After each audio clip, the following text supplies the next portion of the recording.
Oke, ya, masuk tes. Oke, bismillahirrahmanirrahim. Assalamualaikum warahmatullahi wabarakatuh. Saya bersama rekan-rekan dari kelompok 3 yang namanya sudah tertera akan menjelaskan tentang sistematika penulisan artikel ilmiah.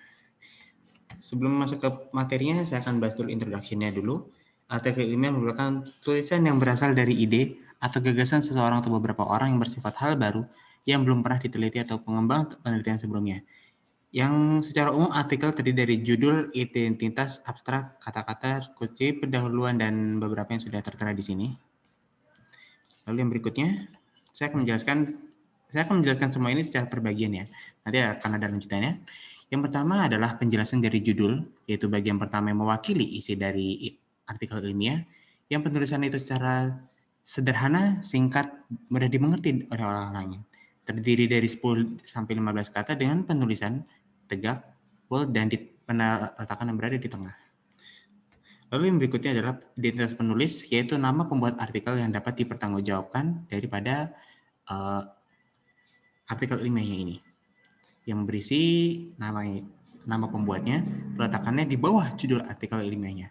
Lalu berikutnya yaitu abstrak, yang merupakan tulisan yang memberikan penjelasan mengenai isi artikel ilmiah yang terdiri dari 200 sampai 300 kata yang berisi hal penting seperti masalah, metodologi, hasil penelitian, dan kesimpulan. Berikut contohnya. Untuk judul seperti contoh berikut ini terdiri dari 10 kata, ini peneletakan pasti ada di tengah. Untuk identitas seperti berikut, ini ada namanya, dan asal dan kawan-kawannya. Untuk berikutnya, saya serahkan kembali ke Devin untuk kata kunci. Ya, untuk kelanjutan saya, Devin atas nama Devin Abiandi, ini saya akan melanjutkan bagian kata kunci. Kata kunci itu yang merupakan beberapa kata-kata inti dari artikel ilmiah yang berupa kata tunggal dalam satu suku kata atau istilah gabungan beberapa suku kata. Nah, untuk latar belakang dan perumusan masalah, ini yang bagian diuraikan alasan memilih judul artikel dan mengenai hal yang membuat penulis atau peneliti tertarik untuk bahas masalah tersebut dan dilanjutkan dengan permasalahan yang akan menjadi fokus dalam artikel ilmiah tersebut. Nah, untuk tujuannya, hal-hal yang diuraikan dalam tujuannya penelitian sebaiknya berhubungan dengan judul dan untuk membuktikan teori-teori yang digunakan dalam penelitian. Lanjut.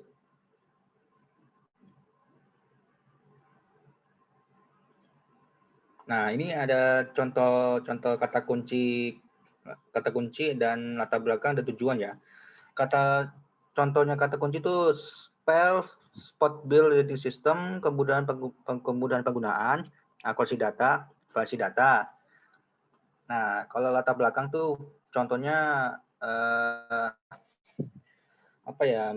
menjelaskan sebelumnya itu permasalahannya akan dibahas dalam penelitian tersebut.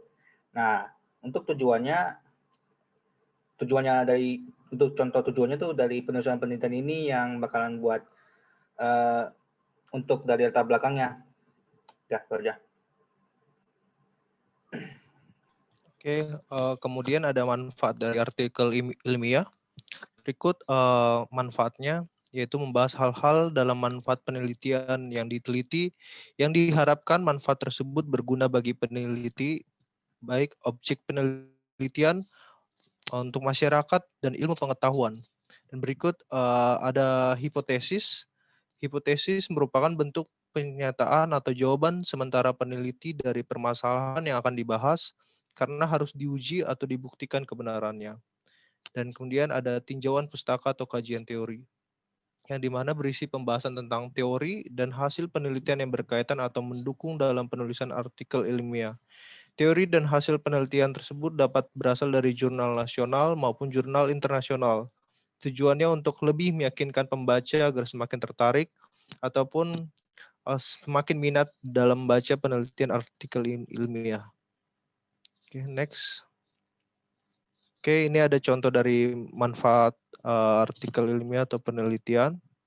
Di sini ada 3 contoh. Pertama, manfaat bagi perusahaan, Kedua, manfaat bagi penulis. Ketiga, manfaat bagi pelanggan. Berikut ada hipotesis dan ada 3 contoh hipotesis. Hipotesis pertama, ada pengaruh kemudahan penggunaan sistem SBRS terhadap kinerja operasional perusahaan. Dan kemudian hipotesis kedua, ada pengaruh akurasi data kubikasi sistem RBS terhadap kerja operasional perusahaan. Dan ketiga, ada hipotesis ketiga, pengaruh validasi kubikasi sistem SBRS, kinerja operasional perusahaan. Oke, demikian. Selanjutnya ada metodologi penelitian. Metodologi penelitian yaitu tata cara atau aturan yang digunakan untuk melaksanakan riset atau penelitian. Berisi uraian proses penelitian yang dilaksanakan secara singkat dan jelas. Berikutnya hasil dan pembahasan.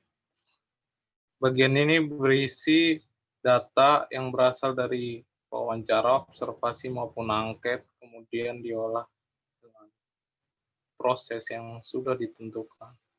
Berikutnya kesimpulan dan saran. Kesimpulan merupakan jawaban atas pertanyaan-pertanyaan yang terdapat pada rumusan masalah, umumnya dari hasil ringkasan. Next.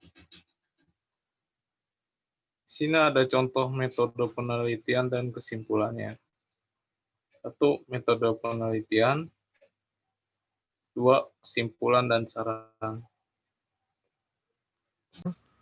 Pertama dari itu penghargaan, yaitu suatu bentuk ucapan terima kasih kepada perorangan atau institusi yang telah memberikan bantuan terhadap pelaksanaan penelitian dan penyusunan artikel ilmiah.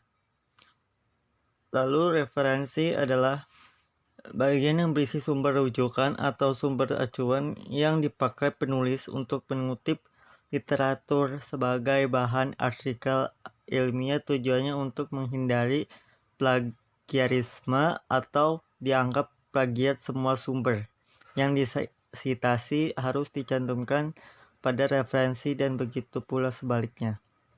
Dan lanjut ke lampiran adalah bagian tambahan dalam penulisan artikel ilmiah yang berisi informasi atau data-data yang berkaitan dengan artikel ilmiah yang berupa tabel, grafik, gambar, dan sebagainya. Contoh penghargaan dan lampiran berikut pada gambar di bawah ini. Sebelah kanan itu adalah lampiran, berikut gambarnya, dan sebelah kirinya adalah penghargaan, bentuk dari penghargaan dari artikel tersebut. Jadi untuk sekian untuk presentasi kelompok kami, namun presentasi ini belum selesai karena akan dilanjut ke kelompok 4 berikutnya. Namun untuk kelompok kami sudah. Terima kasih dan assalamualaikum warahmatullahi wabarakatuh.